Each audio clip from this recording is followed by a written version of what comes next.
All right, so I've got a segment that is actually pretty short here. So a lot of times I will make a tidy list of the 27 points that I'm trying to make over the course of a segment. In this case, it's really just one pretty broad point, and we want to look at it from a few different angles. So before I get into it, Greg, a question for you. Fitness-oriented diet, we're going to really clean up the diet, pursuing some kind of body composition goal, like let's say maybe, going to, build some muscle, lose some body fat. Maybe you're trying to recomp. What are the two most important values that you're going to track and monitor as it pertains to your diet? Probably total calorie intake and protein intake. That is a very sensible answer. So obviously, total calorie intake is going to have a huge impact. I mean, it's going to, determine whether or not you're in negative or positive energy balance or neutral. And it's really going to have a huge impact on how your body weight and body fat fluctuate over the course of the diet. But protein is a close second because without question, we know that you need enough protein to support your goals, whether you're trying to build new muscle or maintain the muscle that you have during a fat loss phase. It's very uncontroversial to suggest that if you intentionally restrict your protein to very low levels, that's not going to be great for hypertrophy, right? Mm-hmm. So a lot of times, we'll interact with folks who say, I'd like to clean up my diet a little bit, but I'm not really that interested in really meticulously watching my carb intake and my fat intake and the ratio between them. In many cases, we can just say, whatever, it's fine. Just watch your calories, watch your protein. The exact amount of carbs and fats, in most cases, not really going to matter that much. So we know that calories are absolutely crucial, but we know that protein is important too. And in the evidence-based fitness world, almost everybody recommends getting around 1.6 to 2.2 grams per kilogram per day of protein. A lot of people alternatively will say, well, go for like 1 gram of protein per pound of body weight, which is 2.2 grams per kilogram. So there's this particular range that has gotten really, really, really popular. And the question I want to address in this segment here is, how important is it to specifically get within that precise range? Because I suspect, while I agree that is a very good range and kind of if you know nothing about someone, you just know that muscle is important to them and they're into fitness, how much protein should they get? That is the range of numbers that I would start with in a majority of cases. But I suspect that a lot of people really dramatically overestimate the downsides and the ramifications of undershooting this target range just a little bit. We came out with macro factor over a year ago. This is a really common genre of question is, am I eating enough protein? If I go from the moderate setting to the low setting, am I losing something in that process?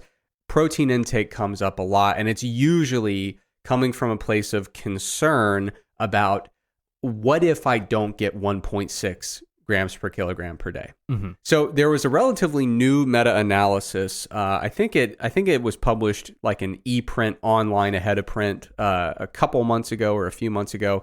But it was by Nunes and colleagues, and the title was Systematic Review and Meta-Analysis of Protein Intake to Support Muscle Mass and Function in Healthy Adults. So in terms of the purpose, a little quote here. We, the authors, performed a systematic review, meta-analysis, and meta-regression to determine if increasing daily protein ingestion contributes to gaining lean body mass, muscle strength, and physical/functional test performance in healthy subjects. So they did a really nice meta-analytic model. They did a 3-level random effects model, which properly accounts for everything that they should have been accounting for statistically. They did a very nice job with their analysis, and they were able to pool data from a total of 74 randomized controlled trials that fit their inclusion criteria. Now, I'm going to cut right to the chase here. There's a quote with the results here. The evidence suggests that increasing daily protein ingestion may enhance gains in lean body mass in studies enrolling subjects in resistance exercise. the standardized mean difference, the effect size basically, was 0.22. They concluded, yes, adding more protein, generally a positive thing for lean body mass. I'm not going to get into all the strength and physical function stuff because if your protein is making you stronger, it's probably happening via increases in muscle mass in this kind of framework, in this kind of research approach. Now that sounds like, okay, yeah, that makes sense. And then when you look into the table here, if you look at table 2 in the original paper, and I'll put it up on the screen here, you can see that there is, to some extent, a bit of a graded effect. So they looked at the trials with lifters where protein was under 1.2 grams per kilogram per day, and the effect size was negative 0.14. So basically indicating it wasn't statistically significant. You'd look at that and say, well, why would more protein lead, why would there be a negative effect size of lifting with, protein under 1.2? You'd still expect some relatively positive effect, but, basically when you look at the confidence interval, we can interpret that as basically zero-ish, It's not like, lifting on a low protein diet is going to induce precipitous muscle loss or anything like that. But the effect size in terms of lean body mass gains for people who were consuming less than 1.2 grams per kilogram per day of protein was negative 0.14. When they then looked at participants who were ingesting between 1.2 and 1.59, which is conveniently right below that kind of optimal range we talked about, the effect size was 0.17. So it was in the positive direction there. Just on the borderline of what we might call a trivial effect size. And then when they bumped it up to looking at studies where intake was at least 1.6 grams per kilogram per day, then the effect size bumped up to 0.3. So this is assuming, we're kind of putting these studies into bins. And of course, all these studies are going to vary across a variety of different domains and characteristics. But broadly speaking, you could look at it and say, okay, that tells us that we definitely want to have plenty of protein. And when we bump up into the higher categories, we see better outcomes for lean body mass. But there was a quote in the, I think in the discussion section that I think really highlights the point that I'm getting at here. So they said they were looking at that standardized mean difference, basically higher protein versus lower protein. The effect size was 0.22. And they said the change represents approximately 1.3 to 1.4 kilograms of lean mass gain during the intervention compared to an average of about 0.8 kilogram gain in the placebo or control group. So what they were looking at here, just broadly speaking, comparing higher versus lower protein intakes, was a difference of about 0.5 to 0.7 kilograms in terms of lean body mass accretion. So they were kind of saying, like, listen, yeah, this analysis indicates that higher protein is broadly better for the accretion of lean body mass, but we're not talking about an enormous effect here. We're not talking about several additional kilograms of lean body mass within these studies. We're talking about more like a half a kilogram. Mm-hmm. And then when you look at, there's a big figure that I'm going to put on the screen here. When you start to look at the actual effect sizes in this forest plot, you kind of get a better sense of the data, where for a lot of these studies, the effect size is very comfortably straddling the line of zero. When you look at the confidence intervals, a lot of these individual effect sizes are zero-ish or very near zero. So I think it's important to look at these effect sizes and really kind of chew on them and look at them and interpret them visually, so that you can see, like, when we talk about how critical high protein is, what are we really talking about here in more tangible terms? Like, not just is there an effect, but what is the size of the effect and how consistent is that effect? And so I think that figure shows it pretty nicely. If we go on, I dug into the supplementary file and found figure 12 here, which is on the screen now.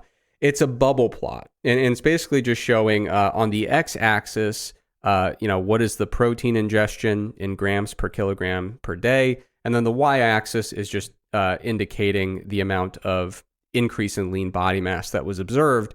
And you look at it and you can definitely say, okay, that looks like a line that's pointing upward, right? Mm-hmm. But you also see, like, you know, if I'm looking at people who are at 3 grams per kilogram per day, I'm looking at a spread that on the y-axis ranges from a value of 1 to, you know, maybe like negative 0.25, something like that. Yeah. And if I look all the way down at like 1.2 grams per kilogram of protein, I'm seeing a spread from like negative 0.5 up to like 1.7. Now, there is one that is a bit of an outlier in that regard. That's the 1.7 value is really separated from the pack. And I will acknowledge this is very much a visual segment that I'm doing here. So if you're listening along on a purely audio platform, might not be a bad idea to check out the YouTube for a little more context. But I am going to try to, you know, verbally describe what we're seeing here. But if you exclude a couple very, very high values that are kind of just, I don't want to use the term outlier because there's some statistical connotations that I haven't rigorously checked here. But there are a couple values that are really far away from the pack. And if you exclude those, this looks like a relatively flat relationship once we're getting above like 1.3-ish, something like that. So with that in mind, I wanted to take it back to the original. So everyone always talks about this this range of 1.6 to 2.2 grams per kilogram per day. And that range specifically, to the best of my knowledge, comes from a 2018 meta-analysis by Morton and colleagues. So they published this work. It's an excellent meta-analysis and meta-regression project by Morton and colleagues. So I don't want it to seem as if I'm being critical of this work. I'm rather highlighting this work and saying, let's dig in and kind of get some nuance from it here. So, Greg, what we're looking at here is a figure from that study. And it is the figure that you see on just about every evidence-based article about protein intake. And if you're watching along on YouTube, you can see the figure on the screen.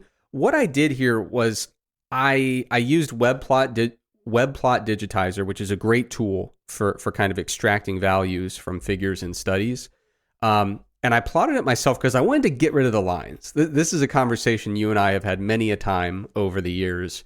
When you throw a best fit line on a regression model, it poisons your mind. Like you get so fixated on the regression line. Like I could take just a random plot of totally just a plot with no relationship at all. If I just throw a regression line in there, you're going to be like, oh yeah, I see that trend. That makes sense. Yeah.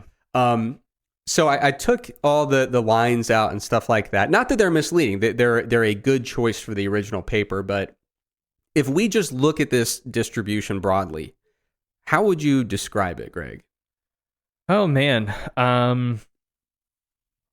Yeah, I mean, it just eyeballing it, it looks like there is maybe a very slight positive association here. But I don't know. It doesn't look like there's any like super clear discernible pattern. Like there are definitely fewer low values in the vicinity of 1.0 than there are in the vicinity of 1.75, for example. But yeah, I mean, it doesn't look like it's not a super clean, super strong relationship.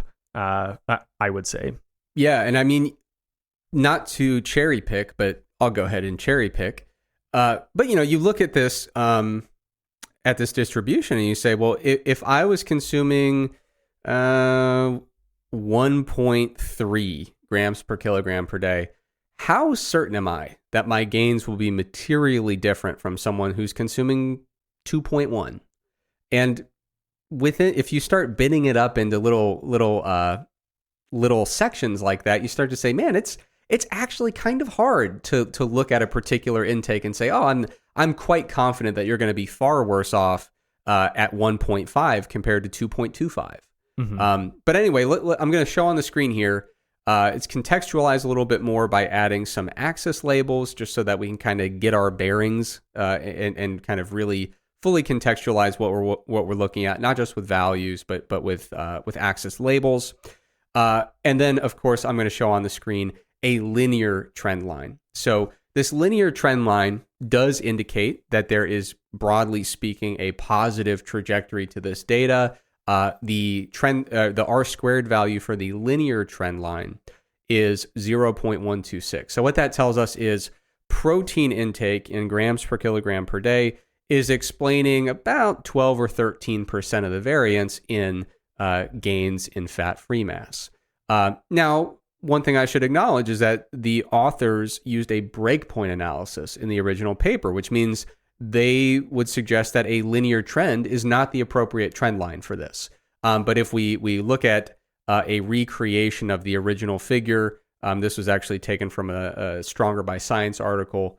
But when you add in the non-linear trend line with a breakpoint in it, you start to see where that 1.6 number comes from, right? So the in the original paper, they did this breakpoint analysis, and they said, statistically speaking, our best estimate of the breakpoint here is 1.6. And the reason they're looking for a breakpoint is they're saying, how high do I have to get my protein to get to a spot where I can say this is comfortably enough to effectively maximize my gains here? Yeah. What they were looking at is, where does this relationship between protein and gains in fat-free mass essentially become flat? So that's what you're seeing on the screen, but the confidence interval for that breakpoint essentially spans the entirety of the data.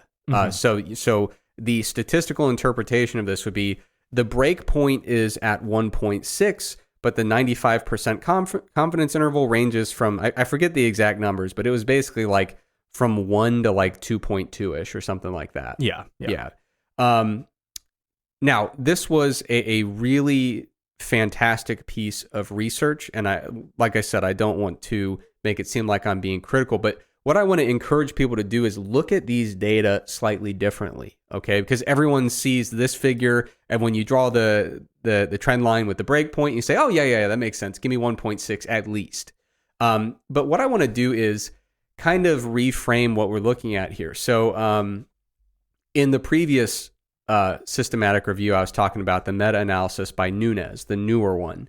I mentioned that they had kind of broken it into categories. And one of their categories was they were like, well, let's look at intakes above 1.2. That was kind of a threshold that they identified. Now, if we look at the same data, and Greg, you can follow along here, we're looking at this data and we're cutting off everything below 1.2. That starts to really change the nature of this relationship to my eye. Yeah. I don't know if you would agree with that. I think it still looks like there's a positive relationship there, but it does not look to be quite as a substantial upward trend. I would definitely agree with that. And now on the screen, we're going to look at adding in a trend line, and we're just going with a linear trend line here. And I would contend that the linear trend line is a fairly appropriate fit for this data, from my perspective. No, yeah, I agree. So when we look at that linear trend line and we cut out the intakes below 1.2, and that's not like arbitrary. Again, I'm trying to kind of pull that number from the Nunes review. We see that the R squared value becomes 0.044.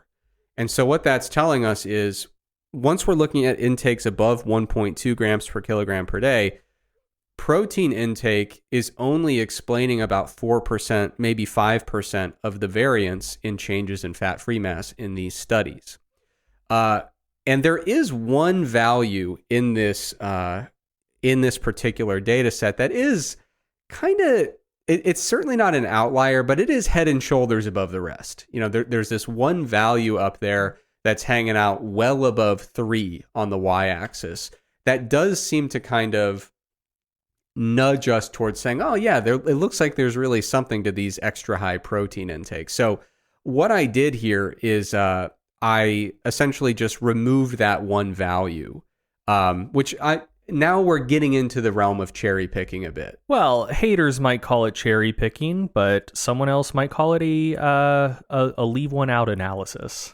Exactly. That is a good point, is that a very selective leave one out analysis. But a lot of times when someone is saying, okay, you're doing a meta-analysis, a meta-regression, are you sure that one fluky study isn't really driving the effect here? And what you'll do is a leave one out analysis where you'll go through and recalculate the whole analysis, just taking out one study at a time. So you take one study out, you leave the rest, recalculate the whole meta, and say, okay, let's try it by pulling out a different study. So the original one goes back in, you take a new one out, and you recalculate again. If that sounds awful and tedious and unbearable, by the grace of God, we have software. And so that whole process is one line of code. Yeah.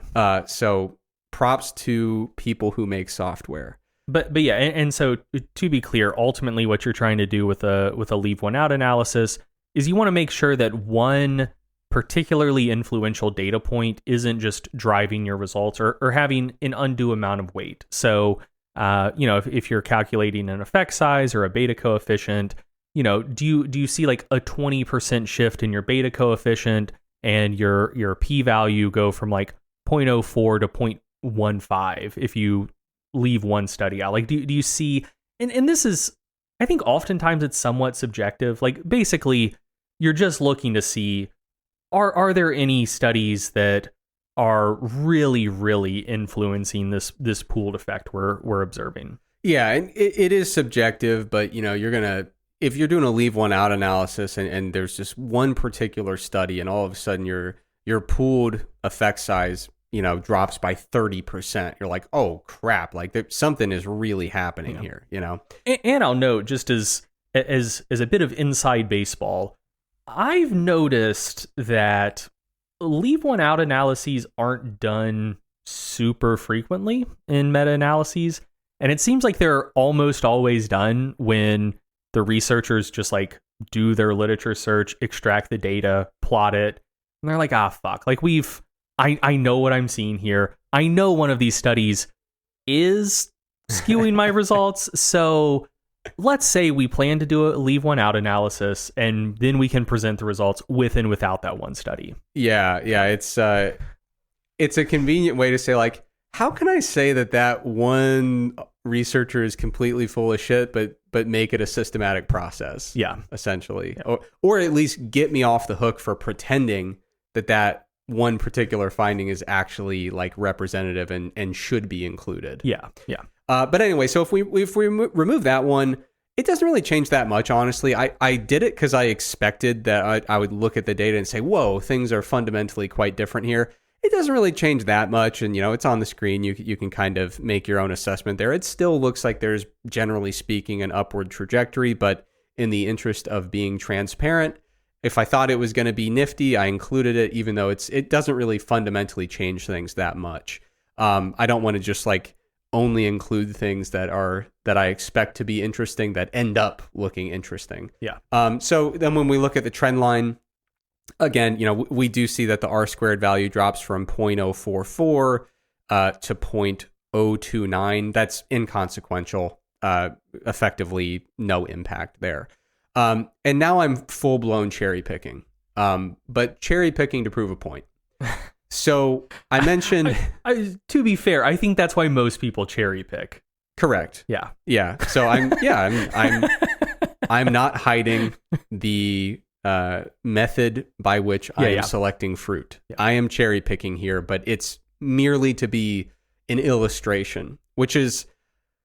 But I do think it's pertinent here when we're saying we're going to use this body of literature to determine the minimum protein intake that we should be not just shooting for, but stressing over. Yeah. So like, if you are going to say, here is the data set we're using to make that determination, I think you should be able to stress test it and provide various different cutoffs and say, well, how do the data look when we frame it this way? Yeah, I think that's an important consideration. Like what you're doing here, I don't think either of us would argue is like the best and generalizably most rigorous way to approach this. But since there is the question of magnitude and impact, like if this is the type of thing that is worth stressing about, that's really, really worth getting in your head about, it should be, I would think, robust to, constraining the x-axis to an arbitrary degree and excluding one study. Right. If like those are definitely two cherry picky type things to do, but ultimately that's not any sort of like extreme data torturing. And if the previously observed relationship falls apart with that level of stress testing, that doesn't mean that the previously observed relationship doesn't exist and isn't maybe worth paying attention to, but it probably does mean that it's not a generalizably strong enough thing that you need to lose sleep over it. Yeah, and to be very clear, I think the exclusion of one data point is a much more questionable practice than just saying, okay, if you're telling me that being below 1.6 is deleterious, I should be able to cut this x-axis at 1.3 and still see it. Yeah. Right? Because I'm still including the cut point here. Correct. So I think that the x-axis modifications are fair game. The exclusion of one study, questionable, but as I've shown, I'm just reporting like what I was poking around at, and it frankly didn't matter. So excluding that one study is the more questionable practice, and it's the least impactful practice of what we're looking at here. Yeah. So cherry picking, I'm just saying, hey, let's cut the x-axis at 1.24 and just see if we really still believe that 1.6 cutoff is a very clear, sharp delineation between suboptimal and optimal protein intake. And when we look at the figure, including that one study that's a little larger than the others, it's just not looking like there's much going on here at all. It's really difficult to say that people between 1.25 and 1.75 are worse off than people at 2.0 and above. It looks like a lot of what's going into that upward trajectory that we see in the original data set is the stuff occurring below 1.24 grams per kilogram per day. If we throw a linear trend line in there, we get an R-squared value of 0.011. So we're explaining 1% of the variance in the change in fat-free mass. If we remove that one additional data point that's a little bit larger than the rest, it doesn't really fundamentally change the visual inspection that much. But when we throw on the trend line, again, it just doesn't change that much. We've dropped from 0.01-ish to 0.003. Now, what is the point of this whole practice? It's to say we ought to stress test that range a little bit and ask ourselves not just what is the best cutoff we can choose. Because while it's not a standard statistical practice to say, let's find the break point, forget the lower half of the confidence interval, and only look at the upper half.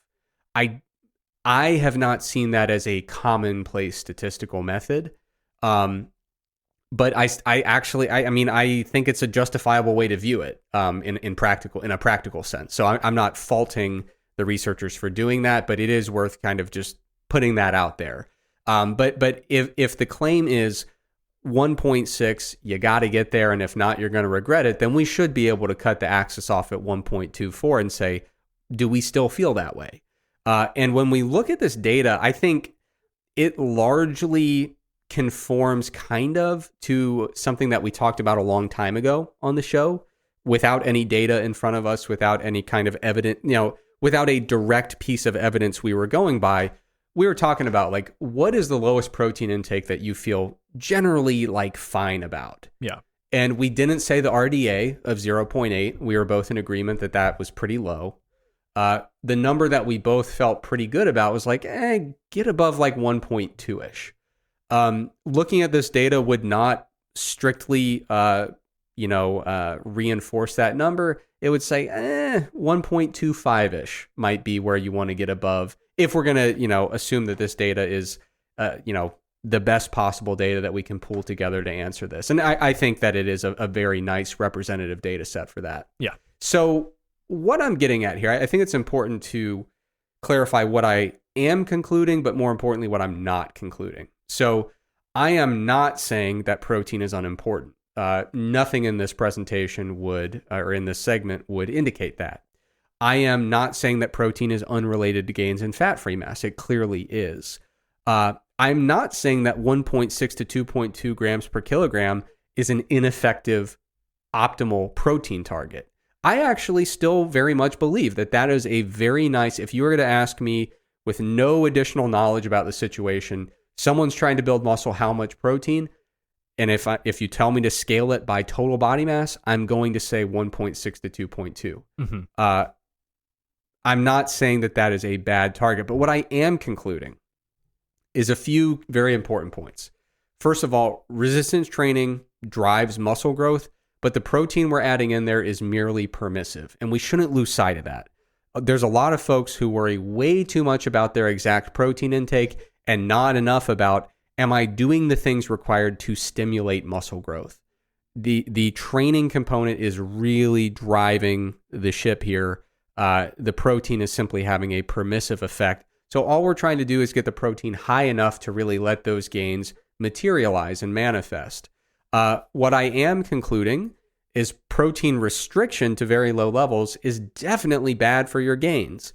But clearly at really high levels of protein, it becomes a bit redundant. And even the original meta by Morton would reinforce that point with the flat relationship above 1.6. But the main point I want to make here is that there is a massive, I would say, overestimation of the cost of setting your protein target at 1.4, 1.5 grams per kilogram per day when we compare it to that optimal range of 1.6 to 2.2. There's a really pervasive misconception that the low end of that optimal range has been determined with a high level of precision, and that there is a very clear downturn in your progress if you fall just a little bit short of that. Yeah. When we look at this data and say, what if you get 1.3, 1.4, 1.5?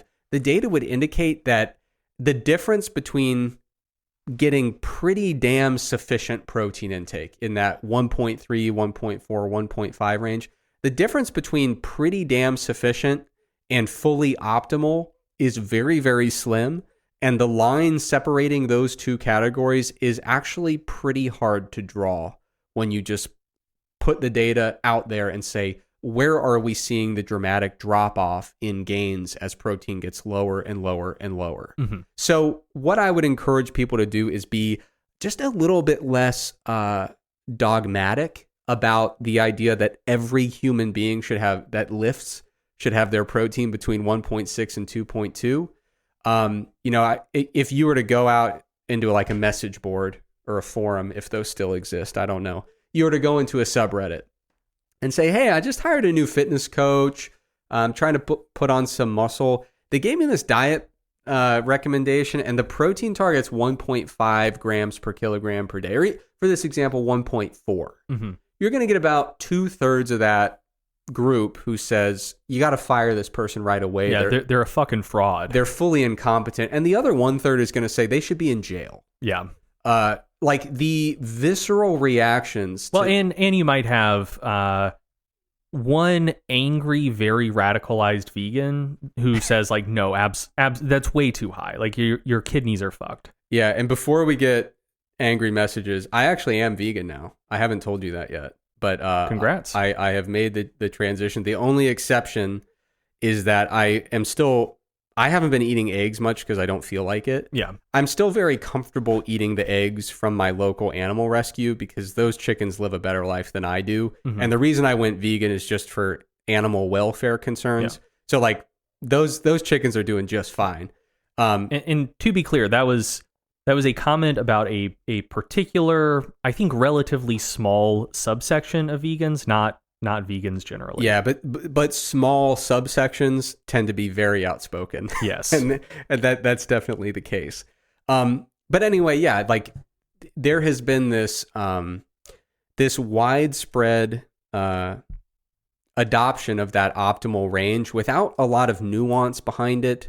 And it has led to a lot of misinterpretations like the example I just described, which of course was hyperbolic, but I think isn't necessarily unrepresentative.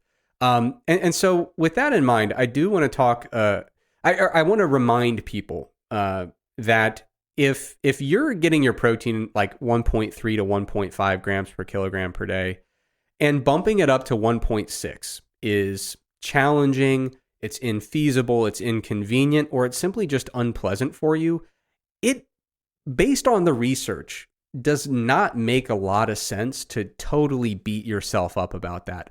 I think people are really disconnected from the actual magnitude of what they might be theoretically missing out on there. And I think there are a lot of specific scenarios where I would look at someone's diet, look at their lifestyle, look at the sacrifices it would take to get them from 1.3 to 1.6 or 1.8. I would say, honestly, the juice there is not worth the squeeze. It doesn't make a lot of sense for us to be losing sleep over this. And in fact, the sleep we're losing over this is probably more impactful than the protein that we're missing. Yeah, yeah. So with that in mind, I do want to wrap this up with some kind of practical ranges that people can lean on here. And I want to frame them based on total body mass, but also based on fat-free mass. Because one point of confusion that comes up a lot from that kind of standard optimal range is you'll find people who maybe their goal is to lose 120 pounds, right? And they're saying, I read on the internet I need to eat at least 1.6 grams per kilogram per day, but my protein intake is astronomically high. Yeah. And the fact of the matter is, when we scale by total body mass alone, there are certain ranges of the body composition spectrum where this recommendation starts to really fall flat. And scaling to fat-free mass is not a perfect solution, but it is an upgrade in certain scenarios. Yeah. So the category that I consider pretty damn good for protein intake, the RDA is 0.8 grams per kilogram per day in the United States. I think that pretty damn good is 1.2 to 1.6. That is a protein intake where I might say, you know what?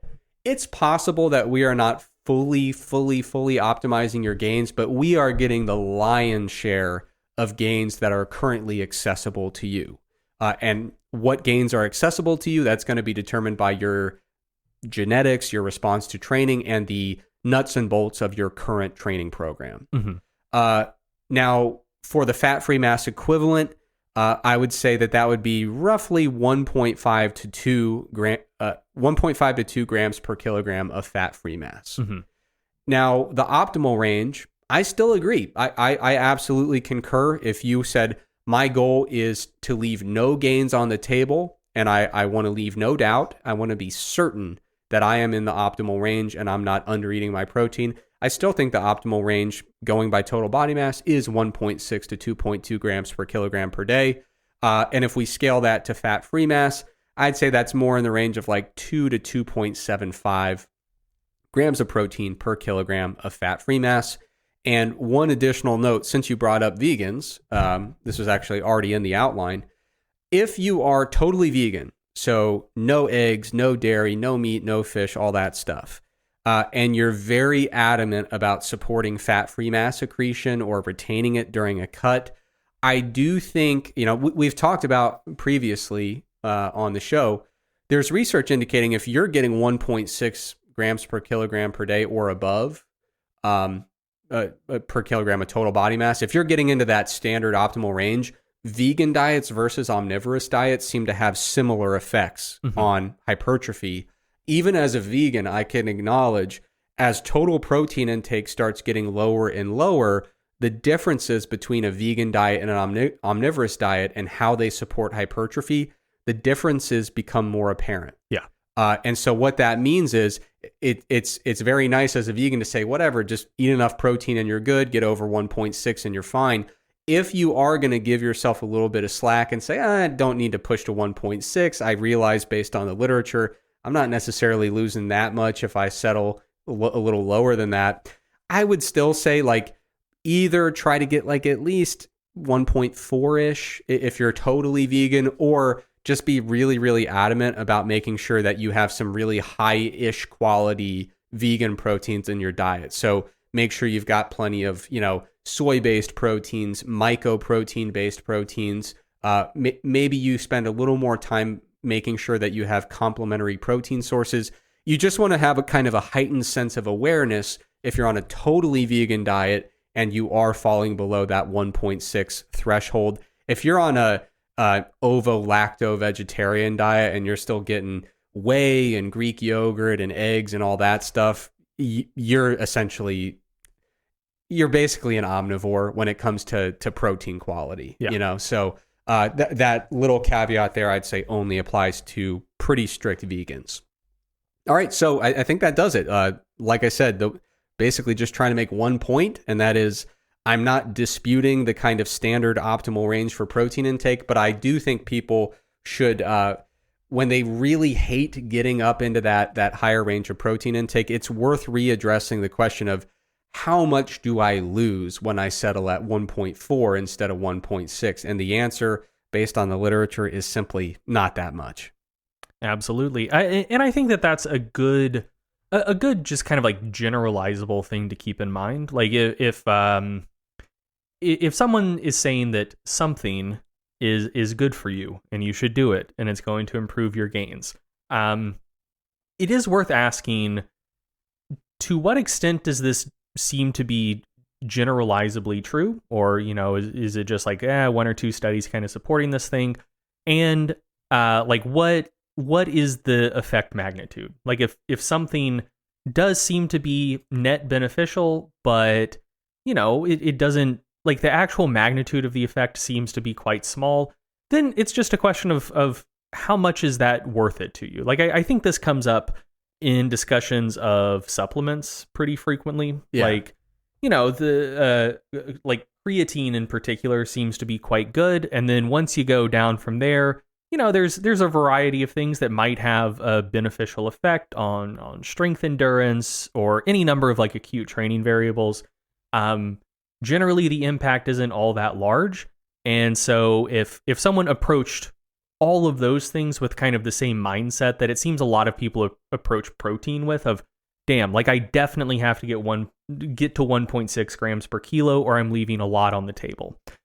I don't think most people apply that same sort of thought to supplements where it's like, well, I mean, it seems like citrulline malate has a small effect. So like I definitely need to take that before every workout. Beta alanine, it's hard to say, may have a small effect. Definitely need to take that before every workout. Like if that is the sort of reasoning process you go through, you're going to wind up being on the hook for doing all sorts of shit that may be beneficial, but probably only has a relatively small benefit. So yeah, if you don't go down that road for any number of other topics, probably not worth going down that road and getting like that obsessive when it comes to protein. And if you do find yourself going down that road on a lot of different topics pretty frequently, I would just implore you to take a step back and ask yourself, how much is this actually going to affect me? And is the cost worth the anticipated benefit? Yeah. And I will say it's one thing I remember when I was younger and, especially with supplements, I intuitively understood that the effects would be small, but I had fun. Yeah. And I wasn't doing anything dangerous. Mm-hmm. I wasn't taking any, dubious, Well, you potentially were. The supplement industry back then had a pretty big issue with heavy metal contamination that we didn't find out about until after the fact. That's true. Yeah. But, I was selecting... You weren't knowingly doing anything that was risky. I was selecting products that, if manufactured correctly, had low risk profiles, yes, right? So there was minimal skin in the game. It was, I'm going to have some fun and see if beta alanine does something for me. And the cost was not super cheap for a college student, but cheap enough to swing it. So there's two different ways that people approach this. Like, are you sweating over all the small details because you're very worried and concerned? Or are you exploring the small details because you're curious and inquisitive and you enjoy that exploration process? I view those as two very, very different things. And so I try not to stifle people who want to try to mess around with some of the smaller stuff and kind of say, oh, wow, that was nice. I think I'm getting something out of it. Versus like, yeah, if you are just in a constant state of dread because you think you need to increase your protein intake by 0.3 grams per kilogram per day, you really got to revisit that. Yeah.